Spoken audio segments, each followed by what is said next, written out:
കുട്ടികൾക്കും ഗർഭിണികൾക്കും മുലയൂട്ടുന്ന അമ്മമാർക്കും കൗമാരക്കാരായ പെൺകുട്ടികൾക്കും നൽകുന്ന പോഷകാഹാരവുമായി ബന്ധപ്പെട്ട് മാർഗനിർദ്ദേശവുമായി കേന്ദ്രം.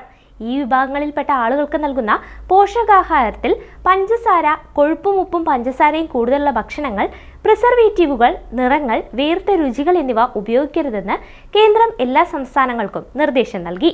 സംസ്ഥാനങ്ങളിലും കേന്ദ്രഭരണ പ്രദേശങ്ങളിലും കുട്ടികൾക്കും ഗർഭിണികൾക്കും മുലയൂട്ടുന്ന അമ്മമാർക്കും കൗമാരക്കാരായ പെൺകുട്ടികൾക്കും അംഗൻവാടികൾ വഴി നൽകുന്ന പോഷകാഹാര കിറ്റുകളിലും 3 മുതൽ 6 വയസ്സ് വരെയുള്ള കുട്ടികൾക്ക് അംഗൻവാടികളിൽ നൽകുന്ന ഭക്ഷണത്തിലും ഉയർന്ന അളവിൽ പഞ്ചസാര, ഉപ്പ്, മറ്റു വസ്തുക്കൾ എന്നിവ അടങ്ങിയിട്ടുണ്ടെന്ന് വനിതാ ശിശുവികസന മന്ത്രാലയം കണ്ടെത്തിയതിനെ തുടർന്നാണ് നടപടി.